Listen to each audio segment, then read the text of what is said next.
गीतासु गीता कर्तव्या किमन्यै शास्त्रविस्तरैः या स्वयं पद्मनाभस्य मुखपद्माद्विनिस्तृता।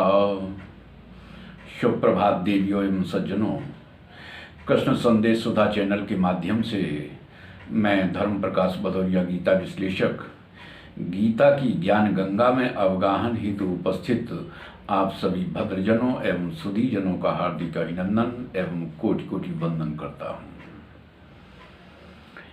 पिछले वीडियो में आप लोगों ने सुना था कि जब तक मनुष्य भौतिक जीवन जीता है तब तक वह अपना संबंध संसार से अथवा सांसारिक वस्तुओं से मानता है, और जब वह सभी ओर से अपने में संतुष्ट हो जाता है तब उसके लिए कोई करणीय कर्तव्य शेष नहीं रहता। इसके आगे भगवान क्या कहते हैं, अगला श्लोक क्या है, उसे आप ध्यान देंगे कि नैव तस्य कृते नार्थो ना कृते नेह कश्चन न चास्य सर्वभूतेषु कश्चिदर्थव्यपाश्रयः। भगवान कहते हैं कि देखो अर्जुन, जब व्यक्ति सभी ओर से अपने में संतुष्ट हो जाता है तब उसका कर्म करने से अथवा कर्म ना करने से किसी भी तरह का प्रयोजन नहीं रहता। यदि देखा जाए तो व्यक्ति दो तरह से काम करते हैं। पहला तो यह है कि वह अपनी कामना की पूर्ति के लिए कर्म करता है, और दूसरा कामना से मुक्ति पाने के लिए कर्म करता है।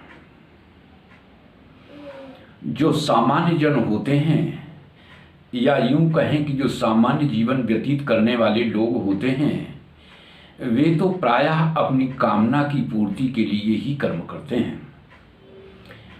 लेकिन जो कर्म योग का रास्ता अपना चुके हैं, कर्म योग के पथ पर आरूढ़ हो चुके हैं, या यूं कहें कि जो कर्म योगी हैं, वे तो कामना से मुक्ति पाने के लिए ही कर्म करते हैं। कर्म योग के द्वारा जो सिद्ध हो चुका है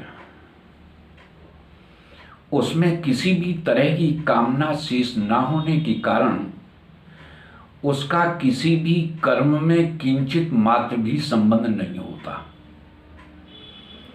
ऐसे व्यक्ति के द्वारा किए गए कार्य निष्काम भाव से, निस्वार्थ भाव से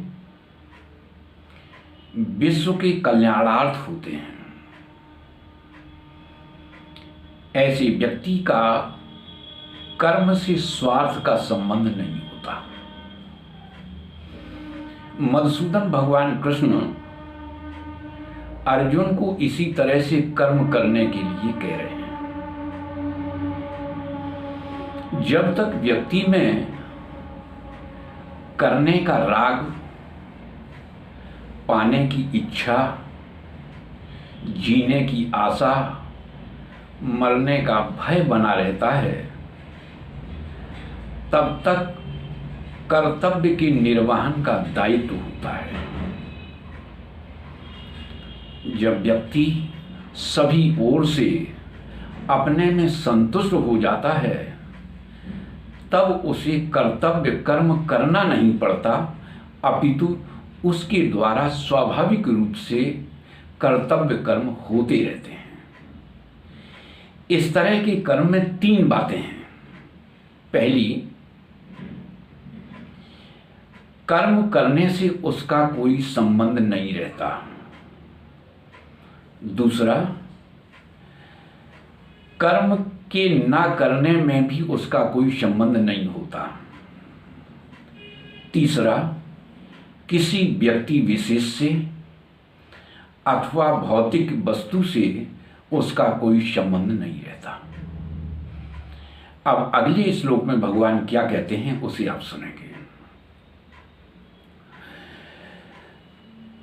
अभी आपने ये सुना, अब अगले श्लोक में भगवान क्या कहते हैं कि पहला श्लोक तो आपने सुना कि नैव तस्य कृते नार्थो ना कृते नेह कश्चन न चास्य सर्वभूतेषु कश्चिदर्थव्यपाश्रयः तस्माद् सक्तः सततं कार्यं कर्म समाचरो असक्तो याचरन् कर्म परमाप्नोति पुरुषः। पूर्व श्लोक से संबंध स्थापित करने के लिए भगवान ने यहाँ पर तस्मात् शब्द का प्रयोग किया है। भगवान कहते हैं कि देखो अर्जुन, तुम अनासक्त भाव से, अथवा यूं कहें कि तुम आसक्ति का परित्याग करके कर्तव्य कर्मों का भली भांति निर्वहन करते हुए आचरण करो। ऐसा इसलिए क्योंकि आसक्ति व्यक्ति के पतन का कारण होती है। आसक्ति के कारण ही व्यक्ति अपना संबंध शरीर से, इंद्रिय से, मन से, बुद्धि से मान लेता है। जड़ता से संबंध स्थापित हो जाने के कारण उसके जीवन में जन्म और मृत्यु का झंझट हमेशा बना रहता है।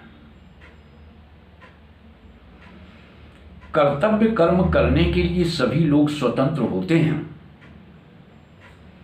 इसमें ना ही कोई पराधीन है और ना ही कोई असमर्थ, किंतु प्रमाद और आलस्य के कारण कर्तव्य के निर्वहन में कठिनाई परिलक्षित होती है। कर्म तो सभी प्राणी करते हैं, लेकिन सामान्य व्यक्ति के द्वारा किए जाने वाले कर्मों में और एक कर्मयोगी द्वारा किए जाने वाले कर्मों में बहुत बड़ा अंतर होता है। सामान्य व्यक्ति, या यूं कहें कि सामान्य जीवन जीने वाला व्यक्ति आसक्ति, ममता और कामना के साथ कर्म करता है, जबकि एक कर्मयोगी आसक्ति, ममता और कामना का परित्याग करके कर्म करता है। सामान्य व्यक्ति के द्वारा किए जाने वाले कर्मों का प्रवाह अपनी ओर होता है, जबकि कर्मयोगी के द्वारा किए गए कर्मों का प्रवाह संसार की ओर होता है। इसीलिए सामान्य व्यक्ति कर्म करते हुए कर्म बंधन में बंध जाता है, जबकि एक कर्मयोगी कर्म करता हुआ सदैव मुक्त रहता है। इस प्रकार आसक्ति का परित्याग करके कर्म करते हुए व्यक्ति आसानी से परमात्मा की प्राप्ति कर लेता है। तो आज के वीडियो में बस इतना ही। आप लोगों को यदि आज की वार्ता अच्छी लगी हो तो हम आप सभी लोगों से अपेक्षा रखते हैं कि आप हमारे वीडियो को ज़्यादा से ज़्यादा लाइक करें, शेयर करें, अपनी आख्या दें। यदि आप नए हैं तो हमारे चैनल को सब्सक्राइब अवश्य कर दें। जय श्री कृष्ण।